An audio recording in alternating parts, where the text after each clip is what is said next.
నామది నీదే చెలియా పార్ట్ 10. వదన, నేను వచ్చేశాను. నేను లేని ఇన్ని రోజులు నువ్వు బాగా దిగులుగా ఉన్నట్టు ఉన్నావు కదా వదన అన్నది దమయంతి. అదేమీ లేదు వదిన, అన్నయ్య గారు ఎలా ఉన్నారు అని అడిగారు పార్వతీ గారు. హా, ఆయనదేముందిలే వదిన, కడుపు చించుకుంటే కాలు మీద పడుతుంది అంటారు. అలా ఉన్నది నా పరిస్థితి. అదేముందిలే కానీ ఇంతకీ చిన్న కోడలు ఎక్కడ వదిన, అసలు కనిపించటం లేదు అన్నది దమయంతి. వాళ్ళు ఇంకా ఊరు నుంచి తిరిగి రాలేదు వదిన అన్నారు పార్వతీ గారు. అయ్యో వదిన, చోద్యం కాపోతేను నేను ఊరు వెళ్ళి తిరిగి కూడా వచ్చేశాను, వాళ్ళు మాత్రం రాలేదు. ఎందుకు వదిన, వెళ్ళేటప్పుడు చెప్పలేదు, ఇప్పుడు రావటం లేదు? నిజంగా మీ చిన్న కోడలు బాగా గడుసుదే వదిన. అప్పుడే మొగుణ్ణి కొంగున కట్టేసుకున్నది. వెళ్ళి 4 రోజులయ్యింది. అసీ లేదు పసి లేదు. నేనే వచ్చేశాను. వాళ్ళకేం వదిన, నువ్వు ఇలా మెత్తగా ఉంటే మొట్టుతుంది. గట్టిగా ఉండాలి వదిన. వాళ్ళు ఎప్పుడు వస్తారో కనుక్కో అన్నది దమయంతి. పార్వతీ గారు అప్పుడే ఆఫీస్ నుండి వస్తూ ఉన్న వినోద్ను చూసి, వినోద్, విరాజ్ వాళ్ళు ఎప్పుడు తిరిగి వస్తారు అని అడిగారు. అమ్మ, అక్కడ పని అయిపోయింది, బయలుదేరాము అనేసి తమ్ముడు ఇంతకు ముందే కాల్ చేశాడు. రేపటికల్లా వస్తారు అని చెప్పాడు వినోద్. అదేమిటి పెద్దలుడు, ఎప్పుడు వెళ్ళినా కూడా 2 రోజులే కదా ఉండేది, ఇప్పుడేమిటి ఇన్ని రోజులు ఉన్నారు అన్నది దమయంతి. అత్తయ్య, వాళ్ళు కొత్తగా పెళ్ళైన వాళ్ళు, నీకులాగా మూలను ఉన్న ముసలోళ్ళు కాదు, వచ్చేస్తారులే అంటూ వినోద్ తన రూమ్కు వెళ్ళిపోయాడు. గదిలోనికి వస్తూ ఉన్న వినోద్ను చూసి, బాబా వచ్చేసావా అన్నది లత. హా, వచ్చాను. మా గయ్యాలి అత్త ఎప్పుడు వచ్చింది? ఇవిడ వస్తే చాలు ఇంట్లో ఒకటే గోల, నిన్ను కూడా విసిగిస్తుందా అన్నాడు వినోద్. తనకు ఇంకో కూతురు ఉంటే విసిగించేది బావా, కానీ ఏం చేస్తాం, ఒక్కటే కూతురు కదా, అందుకే నన్నేమనదు. అవును, ఇందు వాళ్ళు ఎప్పుడు వస్తారు? రోజు అక్క అంటూ తిరిగేది, బాగా అలవాటైపోయింది, పక్కన లేకపోతే ఏదోలా ఉన్నది అన్నది లత. రేపు వచ్చేస్తారులే, కానీ ఎక్కడో ఉన్న చెల్లి కోసం కాదు, పక్కనే ఉన్న బావను చూడవే, వచ్చి రాగానే ఓ ముద్దు ఓ హగ్గు, ఆ తర్వాత అంటూ టై తీసుకొని తన చుట్టూ వేసి లాగేస్తూ దగ్గరికి తీసుకున్నాడు వినోద్. మరో ప్రక్క, ఇదేమిటి, విరాజ్ ఇందుని తీసుకొని ఇక్కడ హాస్పిటల్కు ఎందుకు వచ్చాడు? మళ్ళీ ఎందుకు అలా పరిగెడుతూ బయటకు వచ్చారు? అసలేం జరుగుతుంది? ఇందు వెనుక ఏదో నిజం ఉన్నది, అది తెలుసుకుంటే నాకు ఏమన్నా యూజ్ అవుతుందా? నేను ఏదో వీళ్ళు సరదాగా గడపడానికి వస్తున్నారు అనుకుని వచ్చాను, కానీ ఇక్కడ ఇంకేదో అయ్యింది. దానికి ఇలా బూర్ఖా వేసి తీసుకొని రావాల్సిన అవసరం ఏమిటో నేను త్వరలోనే తెలుసుకుంటాను. ఇదే షీలా ప్రతిజ్ఞ అని అనుకుంటూ ఇప్పుడు నేను వాళ్ళకంటే ముందు ఊరు వెళ్ళాలి. వీళ్ళేమిటో ట్రైన్కు వచ్చారు, ఫ్లైట్ అయితే దెబ్బకు వెళ్ళేవాళ్ళం కదా అని అనుకుంటూ ట్రైన్లో ఒక మూలన నక్కి విరాజు వాళ్ళను చూస్తూ ఉన్నది షీలా. అమ్మ, నా ఇందు వచ్చేసిందా, తీసుకొస్తున్నారా అన్నాడు విఠల్. విఠల్, అక్కడ ఉన్నది ఇందు కాదట, వాడు తాగినది దిగక ఎవరినో చూసి ఏదో అనుకున్నాడు, అది ఇక్కడకు రాలేదు, నేను దాన్ని పట్టుకుంటాను అన్నది జగదీశ్వరి. అమ్మా, ఇందు లేకపోతే నేను ఉండను, నాకు ఇందు కావాలి. కావాలమ్మా, ఇందుని నాకు తీసుకుని వచ్చి ఇవ్వమ్మా అన్నాడు విఠల్. విఠల్, ఏడవకు నాన్న, నీకోసం నేను ఏమైనా చేస్తాను. ఈ జగదీశ్వరి ఎంతవరకైనా వెళుతుంది. నువ్వు ఎక్కడ ఉన్నా నీదే పై చేయి కావాలి. నువ్వు కోరుకున్న ప్రతిదీ కూడా నీకు ఇస్తాను, దానికోసం ఏమైనా చేస్తాను. చిన్నప్పుడు నువ్వు కోరుకున్న దానికోసం కుటుంబాన్ని నాశనం చేశాను, అలాంటిది ఒక అమ్మాయిని తీసుకుని రాలేనా? విఠల్ శ్రీవాస్తవ, నువ్వు ఎక్కడా తగ్గటానికి వెళ్ళలేదు. నువ్వు కోరుకున్న దాన్ని నీ కాళ్ళ దగ్గర పడేస్తాను అన్నది జగదీశ్వరి. నెక్స్ట్ డే, ఎందు అని పిలిచాడు విరాజ్. హా విరాజ్ గారు అన్నది ఎందో. ఏమిటి, ఇంకా అదే ఆలోచిస్తూ ఉన్నావా? ఇంకా అదంతా మర్చిపో, కాసేపట్లో మనం ఇంటికి కూడా వెళ్ళిపోతాము. అయినా నువ్వు ఆలోచించవలసింది అది కాదు. ఇంట్లో మా అత్త ఉన్నది కదా, తన కోసం నువ్వు కొత్తగా ఏం కుక్ చేయాలా అనేసి ఆలోచించు. అసలే తమరు కుకింగ్లో మాస్టర్స్ కదా అన్నాడు విరాజ్.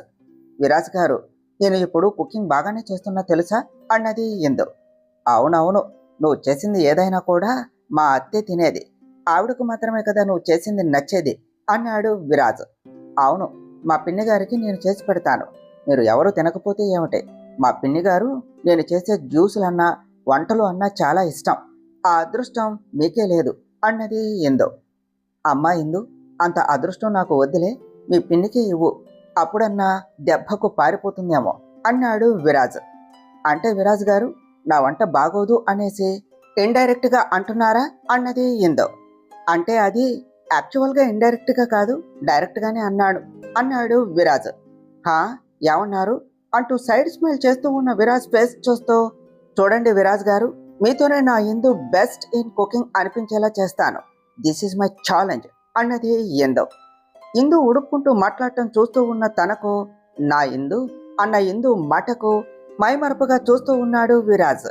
ఆ విరాజ్ గారు అంటూ ఇందు అరుస్తూ స్టీరింగ్ పక్కకు తిప్పుతూ ఉంటే, అలర్ట్ అయిన విరాజ్ ఎదురుగా వస్తూ ఉన్న లారీని చూస్తూ కారు సైడ్కు తీసి సడన్ బ్రేక్ వేశాడు. త్రుటిలో పెను ప్రమాదం తప్పటంతో ఇందు ఊపిరి పీల్చుకుంటూ వాటర్ తాగి విరాజ్కు బాటిల్ ఇచ్చింది. విరాజ్ గారు, ఏమిటండి ఆ డ్రైవింగ్ చేయటం?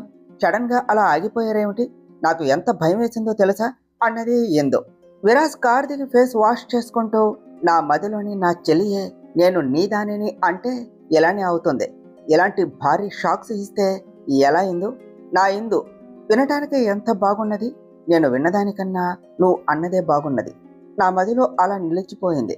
నువ్వు మాటల్లో అన్నావో, నీ మనసులో ఉన్న మాటే అన్నావో కానీ మనసుకు నచ్చేసింది అని అనుకుంటూ చిన్నగా నవ్వుతూ, చేసిందంతా చేసి నన్నే అంటున్నావా? అయినా ఏమీ కాలేదు కదా, డోంట్ ఫీల్, భయపడకు ఇందు అంటూ కారు ఎక్కి మళ్ళీ స్టార్ట్ చేశాడు. ఒరేయ్ పెద్దోడా, ఈరోజు చిన్నోడు వస్తాడు అనేసి చెప్పావు, కానీ ఇంతవరకు రానేలేదు. అసలు ఈ రోజన్నా వస్తాడా రాడా అని అడిగింది దమయంతి.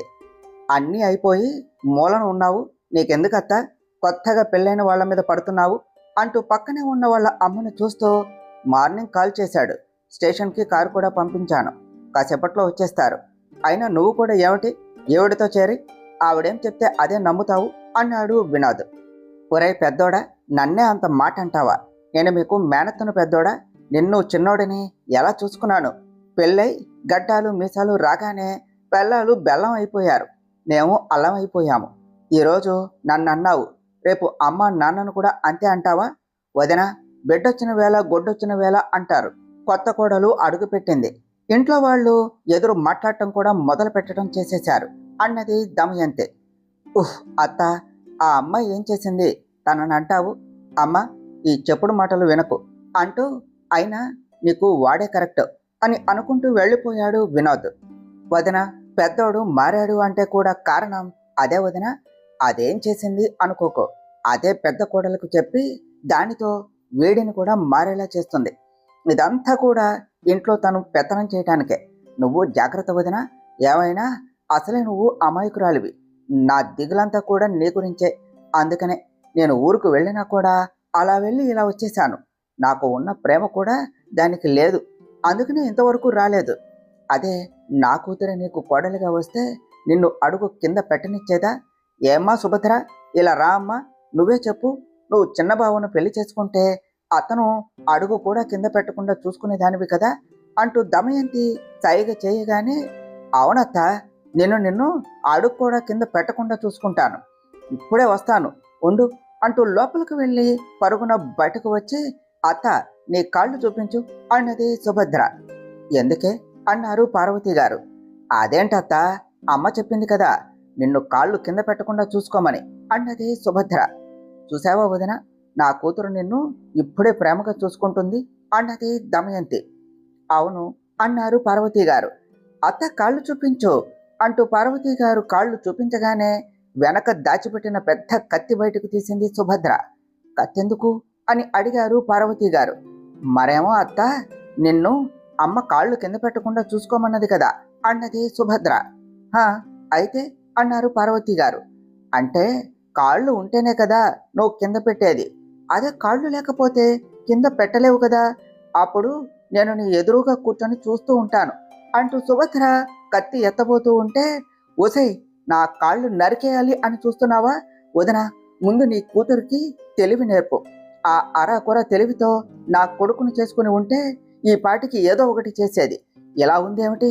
అమ్మో, నా కాళ్ళు, బ్రతికన్రా దేవుడా అంటూ అక్కడి నుంచి పారిపోయారు పార్వతి గారు. అమ్మ, అత్త ఏమిటి అలా తిడుతూ వెళ్ళిపోతోంది? నేను ఏమన్నాను? నిజమే కదా, కాళ్ళు లేకపోతే కింద పెట్టదు కదా, నాకు తెలివి లేదు అంటుంది. ఏమిటి, నేను తెలివైన దాన్ని కదా, పోనీ నీ కాళ్ళు నరికేయినా అప్పుడు అత్త కూడా చూసి కావాలి అంటుంది. అప్పుడు అత్త కాళ్ళు నరికేసి కాళ్ళు కింద పెట్టకుండా చూసుకుంటాను అన్నది సుభద్ర. అప్పటి వరకు సుభద్ర చేసిన దానికి షాక్గా ఉన్న దమయంతి తన కాళ్ళు నరికేస్తాను అని అనగానే, అమ్మో నా కాళ్ళు, ఒసేయ్ మొద్దు, నా కడుపును ఎలా పుట్టావే, ఇదేం పిచ్చి తెలివే, నీతో చస్తున్నా, మాటలు చెప్పినా అర్థం చేసుకోవు, నీతో నేను ఎలా వేగాలి, దాన్ని బయటకు గెంటి నిన్ను ఎలా ఈ ఇంటి కోడల్ని చేయాలి, నా కర్మ కాకపోతే, అమ్మో నీతో జాగ్రత్తగా ఉండాలి. అమ్మా సుభద్ర, ఇప్పుడు నువ్వు ఎవ్వరిని జాగ్రత్తగా చూసుకోవద్దు కానీ వెళ్ళమ్మా అన్నది దమయంతి. అమ్మా ఈసారి ఎవరిని చూసుకోవాలి అన్నా నన్నే పిలువు, నేను వచ్చి చూస్తాను అన్నది సుభద్ర. హా, ఇది పిచ్చిది, అది పిచ్చిదా మంచిదా అర్థం కాదు, తెలివిగా మాట్లాడుతూ బ్రతికేస్తుంది. వదనకు దీన్ని దగ్గర చేయటం కన్నా కూడా దాన్ని దూరం చేయాలి, తర్వాత దీన్ని దగ్గర చెయ్యాలి. వదనకు ముందు ఆ ఇందుకి వంటలు రావు, పని రాదు అని నిరూపించాలి. కానీ ఆ ఇందు తెలివిగా ఉన్నది, నేను అతి తెలివిగా చెయ్యాలి, అప్పుడే నేను అనుకున్నది చేయగలను. దానికి అడుగడుగున గండాలు పెడితే కానీ దాన్ని మనం ఆపలేము. అయినా దానికి పనులు రావు అని నిరూపించడానికి నా దగ్గర సాక్ష్యం లేదు. ఆ సాక్ష్యం ఎలా చూపించాలి? అది రాగానే దాన్ని బాగా గమనించాలి. దాని వెనుక ఏదో తెలియని విషయం ఉన్నది, అదేమిటో కూపి లాగాలి. దమయంతి, నీకు చాలా పని ఉన్నది, నువ్వు రావే, ఎందు నీ పని చెప్తాను అంటూ చూస్తూ ఉన్నది దమయంతి. కొద్దిసేపటి తర్వాత, అమ్మా ఎలా ఉన్నావు, నేను లేనన్ని రోజులు బాగా దిగులుగా ఉన్నావా నా కోసం అంటూ పార్వతీ గారి పక్కన కూర్చుంటూ అన్నాడు విరాజ్. అప్పుడే లోనికి వచ్చి, ఎప్పుడైనా రావటం చిన్నోడా, అక్కడ అంతా బాగానే ఉన్నదా, ఏమిటి ఎలా చిక్కిపోయావు, సరిగ్గా తినలేదా అన్నారు పార్వతీ గారు. హహ, అమ్మ కళ్ళకు కొడుకు ఎప్పుడూ అంతే కనిపిస్తాడు అన్నాడు విరాజ్. చిన్నల్లుడు బాగున్నావా నాన్న, నువ్వు లేక నేను సగం అయిపోయాను అనుకో, ఇంకా సుభద్రకైతే చెప్పేదే లేదు, చిన్నబావ ఎప్పుడు వస్తాడు అంటూ ముద్ద ముట్టకుండా ఉన్నది అల్లుడు. ఒకసారి సుభద్ర, బావ కావాలి అన్నావు కదా, బావ వచ్చాడు, రావే అన్నది దమయంతి. అమ్మ నేను ఎప్పుడు అడిగాను, నేను ఇడ్లీలో బెల్లం వేసుకుని తింటున్నా, చాలా బాగుంది, నేను రాను, నన్ను పిలవకు అన్నది సుభద్ర. హిహిహి అల్లుడు అది అన్నది దమయంతి. చిన్నపిల్లత్త అంతే కదా అన్నాడు విరాజు. అవునల్లుడు, నీకు నా కూతురంటే ఎంత ప్రేమో, దాన్ని నువ్వే బాగా అర్థం చేసుకున్నావు. ఏం చేస్తాం, రాత బాగుంటే నిన్ను పెళ్లి చేసుకొని ఈ ఇంటిని చక్కదిద్దేది, కానీ ఎవరెవరో వచ్చారు కదా మధ్యలోకి అంటూ ఇందువైపు చూస్తూ, ఏమ్మా నువ్వు ఇప్పుడైనా రావటం, మేము మాట్లాడితే కానీ మాట్లాడవా, చూసావా వదినా మీ కోడలకి పెద్దలంటే ఎంత గౌరవం ఉన్నదో ఎక్కడే తెలుస్తుంది అన్నది దమయంతి. ఓహ్ అత్త, నువ్వు ఏ చిన్న సందు వదలవా అని అనుకున్నాడు విరాజు. అదేమీ లేదు పిన్ని గారు, విరాజ్ గారు మాట్లాడుతున్నారు కదా, అందుకే నేనేమీ మాట్లాడలేదు. బాగున్నారా అత్తయ్య అంటూ పార్వతీ గారి కాళ్లకు నమస్కారం చేసింది ఇందు. చల్లగా ఉండు తల్లి అంటూ పార్వతీ గారు అనగానే, అమ్మ వదిన, నా కూతురు కాళ్ళు నరుకుతా అంటే ఇది కాళ్లకు మొక్కేసరికి కరిగిపోతున్నావా, ఇదిగో అమ్మాయి, ఏమిటది విడ్డూరం, మా రోజుల్లో మేము ఎరగమమ్మా, నా మటుకు నేను మా ఆయన పేరు చెప్పాలి అంటే ఇప్పటికీ సిగ్గు నాకు.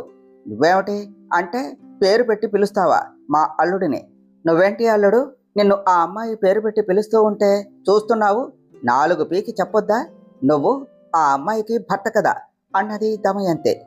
అత్త, భర్త అంటే భార్యను బాధించేవాడు, శాసించేవాడు, పెత్తనం చేసేవాడు కాదు, ప్రేమ గౌరవం పిలిచే పిలుపులో కాదు, మనసులో ఉండాలి.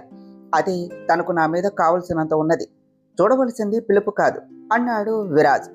విరాజ్, వదిన అన్న దాంట్లో తప్పేమీ లేదు, చూడు ఇందు, నువ్వు పేరు పెట్టి పిలవకు అన్నారు పార్వతీ గారు. ఇందు, అమ్మ వాళ్లకు గిఫ్ట్ తీసుకున్నావు కదా, తీసుకొచ్చి ఇవ్వు. అమ్మ, మీ కోడలు నన్ను తిప్పించి తిప్పించి మీకోసం ఇవన్నీ తీసుకున్నది అన్నాడు విరాజ్. అత్తయ్య, ఈ చీర మీకోసం తీసుకున్నాను, మామయ్య గారికి ఈ వాచ్ తీసుకున్నాను అంటూ వాళ్ళ అత్తయ్యకు ఇచ్చింది. అక్క, నీకు ఈ బ్యాంగిల్స్ అని అనపోతూ ఆపేసి గాజులు తీసుకున్నాను, బావగారికి బ్రాస్లెట్, బాగున్నాయా అక్క అన్నది ఇందు. చాలా బాగున్నది ఇందు అన్నది లత. అమ్మో, ఇది అందరికీ ఇస్తుంది, నాకేమీ తీసుకుని రాలేదా, చిన్నల్లుడు నాకు నీ ముద్దుల మరదలకు ఏమీ తీసుకుని రాలేదా అన్నది దమయంతి. నేనేమీ తీసుకుని రాలేదు, అంతా ఇందునే షాపింగ్ చేసింది, మరి తనేం తెచ్చిందో నేనేమీ చూడలేదు అన్నాడు విరాజ్. అమ్మాయి, నాకు ఏమి తీసుకుని వచ్చావు అన్నది దమయంతి. తన కోసం తీసుకుని వచ్చిన శారీ కూడా తనకు ఇవ్వగానే ఇదొక్కటేనా అని దమయంతి అంటూ ఉంటే, లేదు పిన్ని గారు, మీరు జ్యూసులు బాగా తాగుతారు కదా, అందుకనే మీకోసం జ్యూసర్ తీసుకుని వచ్చాను. దీనిలో బాగా జ్యూసులు చేసుకోవచ్చు. నేనే దగ్గరుండి రోజు మీకోసం జ్యూసులు చేసి పెడతాను అన్నది ఇందు. అమ్మో, ఈ 4 రోజులు ఇది లేక హాయిగా ఉన్నాను. ఇంకా వచ్చింది అడ్డమైనవన్నీ చేసి నా నెత్తిన వేస్తుంది అని అనుకున్నది దమయంతి. విరాజ్, నువ్వు వెళ్ళి విశ్రాంతి తీసుకో. ఇందు ఏమిటి అలానే చూస్తున్నావు? ఇవన్నీ తర్వాత, ముందు మీ ఆయనకు ఏం కావాలో చూడు అంటూ ఇద్దరిని పంపించారు పార్వతి గారు. వదిన చూసావా ఏం చేసిందో అన్నది దమయంతి. చూశాను వదిన, చీర చాలా బాగున్నది అన్నారు పార్వతి గారు. అయ్యో పిచ్చి వదిన, నీకు ఇదే అర్థమైంది. నీ కోడలు నీ కొడుకుని పిచ్చోణ్ణి చేసి ఆడిస్తోంది. అదేం చెప్తే అదే చేసేలా చేస్తుంది. ఇంతకుముందు నీకు చెప్పకుండా గుండు సూది కూడా కొనేవాడు కాదు కదా, కానీ ఇప్పుడు పెళ్ళానికి లక్షలు లక్షలు ఇచ్చాడు. అది కూడా చూసావా, నా మొగుడు కష్టం నా ఇష్టం అన్నట్టు వాడేస్తుంది. నువ్వేమో పిచ్చిదానిలా ఓ చీరని మొహాన పడేస్తే మురిసిపోతున్నావు. చిన్నల్లుడు నాకేమీ తెలియదు అంటున్నాడు. మరి అదంతా వాడుకుందో ఏం తీసుకుందో మనం ఏమన్నా చూసామా అన్నది దమయంతి. పిన్నిగారు, మీరెందుకు ఇలా చెప్తున్నారు? నేను అలా అనుకొని తీసుకోలేదు అత్తయ్య గారు, నాకు ఆ ఉద్దేశం లేదు అన్నది ఇందు. చూసావా వదిన, మన మాటలు దొంగచాటుగా వింటోంది. ఇది నీ కోడలు బుద్ధి అన్నది దమయంతి. లేదు అత్తయ్య గారు, వేరా అదే ఆయనకు కాఫీ పెట్టాను, మీకు ఇద్దాము అనేసి వచ్చాను. పిన్నిగారు అలా అంటూ ఉంటే విన్నాను, కావాలి అని వినలేదు అన్నది ఇందు. అంటే వినేస్తావా అన్నది దమయంతి. మరి నాకు చెవుడు లేదు కదా పిన్నిగారు, మీరు అనేది వినకుండా ఉండటానికి. అత్తయ్య గారు, నేను ఆ ఉద్దేశంతో తీసుకోలేదు. పిన్నిగారు చెప్పినట్టు నేను అనుకోలేదు. కానీ కావాలి అని పిన్నిగారు అలా ఎందుకు చెప్తున్నారో నాకు తెలియదు అన్నది ఇందు. ఇందు, పెద్దవాళ్ల ముందు ఎదురు మాట్లాడుతావా? నువ్వు ముందు బయటకు వెళ్ళు అన్నారు పార్వతి గారు. అత్తయ్య గారు, తప్పు చేయనప్పుడు భయపడకూడదు కదండి, నేను ఏమీ చేయలేదండి అన్నది ఇందు. ఇదిగో అమ్మాయి, నువ్వు ముందు బయటకు వెళ్ళు, మా వదినకి ఎదురు చెప్తున్నావు, వెళ్ళు అంటూ పంపించి ఇంకా కొన్ని కలిపి ఇందు మీద చెప్పి నవ్వుకుంటూ రూమ్లో నుండి బయటకు వచ్చింది దమయంతి. పార్వతి గారు తన చేతిలో ఉన్న చీరను వాచ్ను చూస్తూ దూరంగా విసిరేస్తూ, ఈ పిల్ల ఇప్పుడే ఎదురు మాట్లాడుతుంది, వదిన చెప్పేది నిజమే, ఈ పిల్లను దారిలో పెట్టాలి అని గట్టిగా నిర్ణయం తీసుకున్నారు.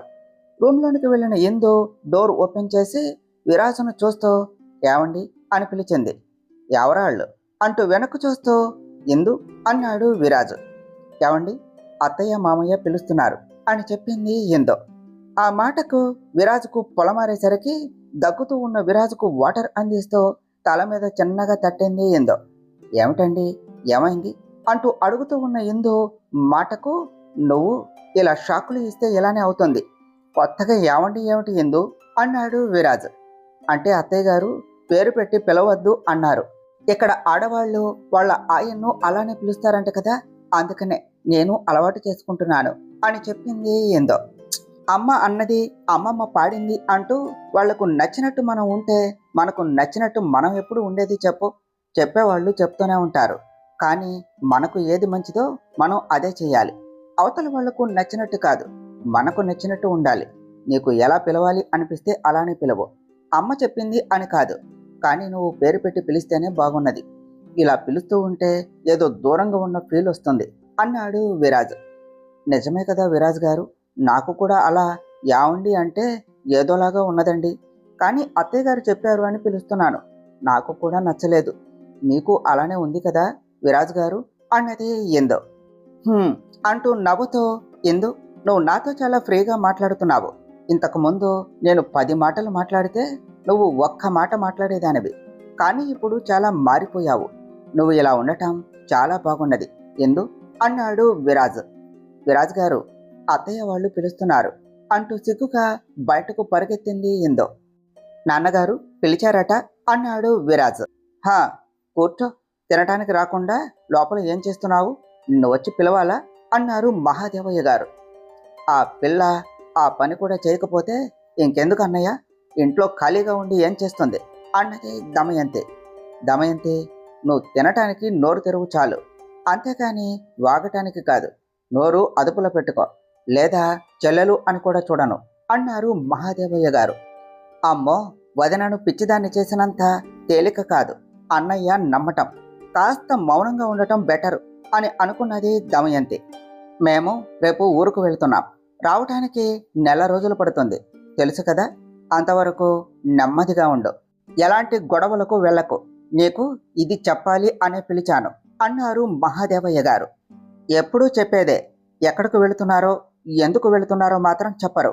అయినా మేము ఇంట్లో ప్రశాంతంగా ఉండేది ఈ నెల రోజులే కదా. మా ఇష్టం, ఎలాంటి రూల్స్ అండ్ రెగ్యులేషన్స్ ఉండవు. ఈ టైంలో ఇందు కాలేజీ విషయాలు చేసేయచ్చు అని మనసులో అనుకున్నాడు విరాజ్. నిన్నే విరాజ్, పోయినసారిలాగా ఎవరితోనైనా గొడవలకు వెళ్ళావు అంటే అన్నారు మహాదేవయ్య గారు. నేనేమి కావాలి అని వెళ్ళలేదు, వాడే కావాలని వచ్చాడు గొడవ పట్టడానికి. ఆ రోజు వాడు నిన్నే అన్నాడు, అందుకనే నేను కొట్టాను. మా నాన్నను అంటే నేను పడుండాలా? వాడి సరదా తీరుస్తాను అన్నాడు విరాజ్. అదే కాస్త తగ్గించు అని అంటున్నాను. ఇప్పుడు ఇంకా చిన్నపిల్లవాడివి కాదు, పెళ్ళయింది, అది గుర్తుపెట్టుకో అన్నారు మహాదేవయ్య గారు. అన్నయ్య, నువ్వేమీ దిగులు పడకు, నేను ఉంటాను కదా. ఈసారి వీళ్ళను జాగ్రత్తగా చూసుకుంటాను. వదిన, నువ్వు లేకపోయినా నేను ఈ ఇంటి పెద్ద అవుతాను, సరేనా అన్నది దమయంతి. నువ్వేమీ చేయకుండా ఉంటే చాలు, నువ్వేదో చేయాలి అని మాకు ఆశ లేదు అంటూ లేచి మహాదేవయ్య గారు వెళ్ళిపోయారు. విన్నారు కదా అల్లుళ్ళు, నేనే మిమ్మల్ని చూసుకోవాలంట. జాగ్రత్తగా నన్ను చూసుకోండి, అప్పుడే మీకు మంచిది అన్నది దమయంతి. అత్త అన్నాడు విరాజు. ఏమిటి చిన్నల్లుడు, అత్త మీద అంత ప్రేమ పొంగిపోతుంది అన్నది దమయంతి. నీకు మీ ఇంట్లో మీ అత్త మావనే సరిగ్గా చూసుకోవటం రాక బయటకు గెంటేశావు. ఇంకా మమ్మల్ని చూస్తావా? కొంచెం ఎక్కువైంది, తగ్గించు లేదా కట్ చేస్తా. ఇన్ని రోజులు అమ్మకు చాడీలు చెప్పుకొని తిరగటం కాదు, ఈ నెల రోజులు ఒక్కదానివే ఉండాలి, గుర్తుంది కదా అన్నాడు విరాజ్. హా వదిన, వస్తున్నా. చిన్నల్లుడు, వదిన పిలుస్తుంది, వెళ్తున్నా అంటూ దమయంతి అక్కడి నుండి పారిపోయింది. అక్క, మావయ్య వాళ్ళు ఎక్కడికి వెళ్తున్నారు అని అడిగింది ఎందు. అది అడిగినా మనకు చెప్పరు కదా అంటూ విరాజ్ తినటం కంప్లీట్ చేసి హ్యాండ్ వాష్ చేసుకుని వెళ్ళిపోయాడు. అప్పటికే అందరూ వెళ్ళిపోవటంతో అక్క చెల్లెళ్ళు ఇద్దరు కూడా తినేసి వెళ్ళిపోయారు. నెక్స్ట్ డే, ఎందు నీకు నచ్చినట్టు కాకుండా పద్ధతిగా వదిన చెప్పినట్టు ఉండు. వదిన, ఈ పిల్లను జాగ్రత్తగా చూసుకో అన్నారు పార్వతి గారు. నువ్వు చూస్తూ ఉండు వదిన, నువ్వు వచ్చేలోపు నేను దారిలో పెడతాను కదా. నా కోడలు మారిపోయింది అనేసి నువ్వే అంటావు వదిన అన్నది దమయంతి. అది నువ్వు కాదు వదిన, ఈ అమ్మాయి చెప్పాలి అంటూ ఇందు వైపు చూశారు పార్వతి గారు. అలానే అత్తయ్య గారు అంటూ ఇందు చెప్పగానే అందరికీ చెప్పి వాళ్ళు ఊరికి వెళ్ళిపోయారు. అక్క, అత్తయ్య, మామయ్య కనీసం ఎక్కడికి వెళ్తున్నారో కూడా చెప్పకుండా వెళ్ళిపోయారు ఏమిటి అన్నది ఇందు. వాళ్ళు ఎక్కడికి వెళ్తున్నారు అనేది ఎవ్వరికీ చెప్పరు ఎందు. ప్రతి సంవత్సరం కూడా ఇదే రోజు వెళ్తారు, నెల రోజుల తర్వాత వస్తారు. ఇది ప్రతి సంవత్సరం జరిగేదే ఎందు అని చెప్పింది లత. అవునా, కానీ ఇలా ప్రతిసారి వెళ్తున్నారు అంటే రీజన్ ఏదో ఉండే ఉంటుంది అక్క. సంథింగ్ ఈజ్ ఫిషీ అన్నది ఎందు. ఇందు అన్నది లత. ఏమిటక్క అని అడిగింది ఎందు. నువ్వేమిటి ఇంత బాగా ఇంగ్లీష్ మాట్లాడుతున్నావు? నీకు ఇంగ్లీష్ మాట్లాడటం వచ్చా? అంటే నువ్వు చదువుకున్నావా అని అడిగింది లత. ఆహా లేదక్క అంటూ టెన్షన్ పడుతూ, అక్క అది నాకు ఇంగ్లీష్ మా అత్తయ్య పిల్లల దగ్గర నేర్చుకున్నాను అంతే. నేను విరాజ్ గారికి కాఫీ తీసుకుని వెళ్తాను, ఆయన ఆఫీస్కి వెళ్తారు కదా అంటూ కప్ తీసుకుని పైకి వెళ్ళింది ఎందో. ఏ ఎందో అని పిలిచింది దమయంతి. చెప్పండి పిన్ని గారు అన్నది ఎందో. మీ అత్తయ్య ఏం చెప్పారో మర్చిపోయావా? నేను చెప్పినట్టే నువ్వు చెయ్యాలి కదా. వెళ్ళి నాకు చల్లగా ఏమన్నా మంచి జ్యూస్ తీసుకునిరా. ఆగు, వెళ్ళు అంటే వెళ్ళిపోవటమేనా? పోయినసారిలా పండు అంటే చింతపండు జ్యూస్ తీసుకొచ్చినట్టు కాదు, ఏదైనా మంచి కాయలు జ్యూస్ చేసుకునిరా అన్నది దమయంతి. అలాగే పిన్ని గారు, విరాజ్ గారికి కాఫీ ఇచ్చేసి వస్తాను అన్నది ఎందో. మా అల్లుడికి నేను ఇస్తాను, నువ్వెళ్ళు అంటూ సుభద్రను పిలిచింది దమయంతి. అమ్మా, నేను అరిసెలు తింటూ ఉంటే పిలుస్తావేమిటి అంటూ తింటూ వచ్చింది సుభద్ర. కాఫీ ఇదిగో అన్నది దమయంతి. నాకేనా అమ్మా అంటూ సుభద్ర తాగబోతూ ఉంటే, నీకు కాదు మీ చిన్నబావకు తీసుకుని వెళ్ళి ఇవ్వు సుభద్ర అన్నది దమయంతి. వెళ్తూ ఉన్న ఇందు దమయంతి మాటకు వెనక్కు తిరిగి, పిన్ని గారు, నేను ఇచ్చేసి వస్తాను కదా, ఇటు ఇవ్వండి అని అన్నది. ఏయ్, నీ అత్తయ్య చెప్పింది మర్చిపోయావా? నేను చెప్పింది చెయ్యి, పో. సుభద్ర, నువ్వు మీ బాబుకు కాఫీ ఇచ్చి మాటల్లో పెట్టి నువ్వంటే ఇష్టపడేలా చేసుకో అమ్మా అంటూ సుభద్రను పంపించింది దమయంతి. ఎందు, ఏమిటి అప్పుడే వచ్చేశావు అని అడిగింది లత. పిన్నిగారు అంటూ జరిగినది అంతా చెప్పి నా దగ్గర కప్ తీసుకుని వాళ్ళ అమ్మాయికి ఇచ్చి మా ఆయన దగ్గరకు పంపించిందక్క. ఏమన్నా అంటే ఏమో అత్తయ్య గారు చెప్పలేదా అంటూ ఉన్నారు. విరాజ్ గారికి నేను తీసుకుని వెళ్ళాలి, కానీ వాళ్ళ అమ్మాయి ఎలా తీసుకుని వెళ్తుంది? పైగా నేను తనకు జ్యూస్ చేసి ఇవ్వాలట. చెప్తాను అని అన్నది ఇందు. ఏం చెప్తావు ఇందు అన్నది లత. పిన్ని గారికి మర్యాద గౌరవం కావాలట. ఇస్తాను, ముందు జ్యూస్ ఇస్తాను అని జ్యూస్ చేసి తీసుకుని వెళ్ళి పిన్నిగారు అని అన్నది ఇందు. ఏమిటి అన్నది దమయంతి. మీరు అడిగారు కదా, జ్యూస్ చేసుకుని వచ్చాను అని చెప్పింది ఇందు. ఏం చేసి తీసుకుని వచ్చావు? నేను చెప్పినట్టే చేసావు కదా అన్నది దమయంతి. హా పిన్నిగారు, మీరు చెప్పినట్టే మంచి కాయలు తీసుకుని జ్యూస్ చేశాను.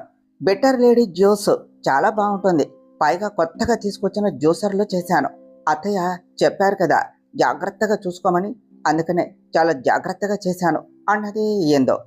పేరే కొత్తగా ఉన్నది, ఇంకా తాగితే ఇంకా ఎలా ఉంటుందో అంటూ ఆశగా దాని వైపు చూస్తూ చూడటానికి బాగున్నది అనేసి తీసుకొని ఒక్క దెబ్బకి గ్లాస్ ఎత్తేసింది.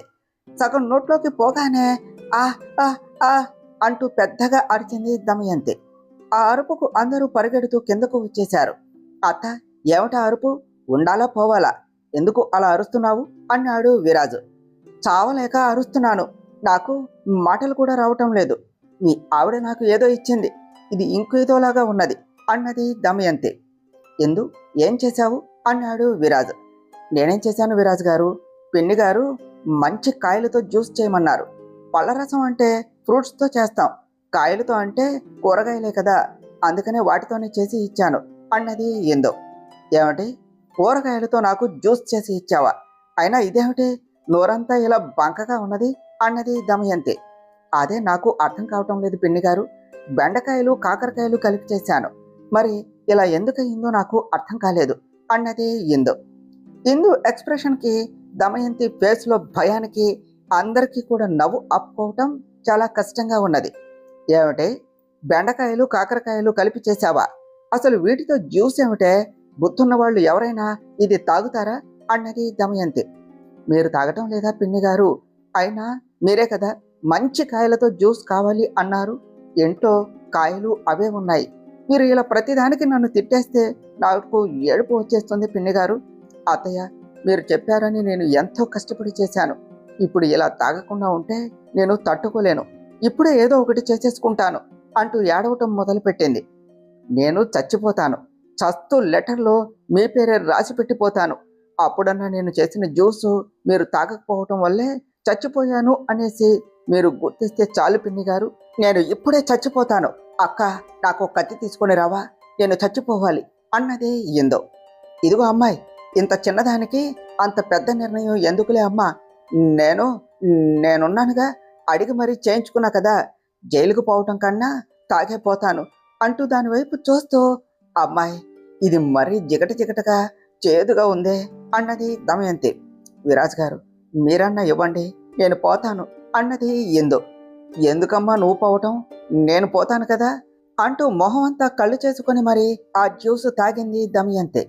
కక్కాలన్నా కూడా రాకపోతూ ఉంటే ఇందు దమయంతి అవస్థలు చూస్తూ బాగా అయ్యింది. లేకపోతే విరాజ్ గారి దగ్గరకు మీ అమ్మాయిని పంపిస్తావా? పిన్ని గారు, ఇంకో గ్లాస్ తీసుకురానా, మీకోసం చేసి ఫ్రిడ్జ్లో పెట్టాను అని అన్నది. అమ్మా, నేను సులభంగా చచ్చిపోవాలి అని అనుకున్నప్పుడు దీన్ని అడుగుతాను, తెచ్చిపెట్టమ్మా, ఇప్పుడు నన్ను వదిలే తల్లి అంటూ పైకి పరుగు అందుకున్నది దమయంతి. ఎందు, ఫాస్ట్గా రెడీ అవ్వు, టైం అవుతుంది కదా అన్నాడు విరాజ్. విరాజ్ గారు అన్నది ఎందో. ఏమిటి ఎందో, ఏమన్నా అడగాలనా? నా దగ్గర భయం ఎందుకు, ధైర్యంగా అడుగు ఎందు అన్నాడు విరాజ్. విరాజ్ గారు, మనం చేసింది కరెక్టేనా? అత్తయ్య గారికి మామయ్య గారికి నిజం చెప్పకుండా చాలా తప్పు చేశాను. ఇప్పుడు మళ్ళీ ఇలా చేస్తే వాళ్ళను మోసం చేసినట్టే కదండి. నాకు భయంగా ఉన్నది. రేపు నిజం తెలిస్తే నన్ను క్షమిస్తారా? మనం తప్పు చేస్తున్నామేమో అండి అన్నది ఎందో. ఎందో అంటూ తన చెయ్యి పట్టుకుని తీసుకుని వచ్చి బెడ్ పై కూర్చోబెట్టి, ఇందు ఫేస్ విరాజ్ దోషుల్లోనికి తీసుకొని, ఇందు, మనల్ని క్షమించకపోవటానికి మనం తప్పు చేయటం లేదు. నువ్వు ఎప్పుడూ అలా ఆలోచించకు. చదువుకోవటం తప్పు కాదు. అలా అనుకుంటే మా అమ్మ నాన్న నన్ను అన్నయ్యను చదివించేవాళ్ళ చెప్పు. మరి మమ్మల్ని చదివించారు కదా. అంటే నాన్నగారికి చదువు మీద ఇష్టం లేదు అని కాదు. నీకు తెలుసా, ఈ ఊర్లో చాలామంది అమ్మాయిలను ఆయనే స్వయంగా ఫీజు కట్టి చదివిస్తున్నాడు. ఆడపిల్ల చదువుకు మా నాన్న అగైనిస్ట్ కాదు ఎందు, కోడలు చదువుకోకూడదు అనేసి అనుకుంటున్నారు. దానికి రీజను నాకు తెలియదు. బట్ బిలీవ్ మీ, తొందరలోనే మా నాన్న నిర్ణయానికి రీజన్ తెలుసుకొని ఆయన మనసు మార్చే ప్రయత్నం చేస్తాను. నువ్వేమీ భయపడకు ఎందు, నాన్నగారు అర్థం చేసుకుంటారు. ఇలాంటి ఆలోచనలు పెట్టుకొని మనసు పాడు చేసుకోకు. నా మీద నమ్మకం ఉన్నది కదా. నీకు నేను ఎప్పుడూ తోడుగా ఉంటాను. ప్రతి దాంట్లో కూడా నీ పక్కనే ఉంటాను. నువ్వు చదువుకోవాలి ఎందు. 10 మందికి ఉపయోగపడే నీ చదువు ఇలా మధ్యలోనే ఆగిపోకూడదు. నా కోసం ఒప్పుకో ఎందు. నువ్వు డాక్టర్ అవ్వాలి నా కోసం, సరేనా? ఇంకేమీ ఆలోచనలు లేవు కదా అన్నాడు విరాజ్ నవ్వుతూ. విరాజ్ గారు, నిజంగా మీరు ఎప్పుడు నాకు తోడుగా ఉంటారు కదా అంటూ విరాజ్ చేతులు పట్టుకుని అడిగింది ఎందు. నేను ఎప్పుడూ నీతోనే ఉంటాను ఎందు. ఇప్పుడు అడ్మిషన్ కోసం వెళ్ళటానికి ఓకేనా? టైం అవుతుంది అన్నాడు విరాజ్. అంటూ ఇందు అనగానే విరాజ్ కూడా నవ్వేశాడు. దట్స్ మై డాక్టర్ అంటూ ఉండగానే డోర్ థడేల్మంటూ సౌండ్ అవటంతో విరాజ్ ఇందును వదిలేశాడు. ఇందు దడుచుకుంటూ విరాజ్కు దగ్గరగా జరిగింది. ఇద్దరు డోర్ వైపు చూశారు. చిన్నబావా అంటూ సుభద్ర డోర్ తీసుకుంటూ లోపలకు వచ్చి, చిన్నబావా, నువ్వు బయటకు ఎప్పుడు వెళ్తావు? త్వరగా చెప్పు బావా, నాకు ఆకలిస్తుంది, వెళ్ళి తినాలి. నీకోసం చూస్తూ ఉంటే నువ్వు బయటకు రావేమిటి అని అన్నది. హే, నేనెందుకు, నాతో నీకేం పని అని విరాజ్ అంటూ ఉంటే ఇందు విరాజ్ మీద నుంచి పైకి లేచి, అవును సుభద్ర, నీ బావతో నీకేం పని? ఆకలిస్తే వెళ్ళి తిను అన్నది ఇందు.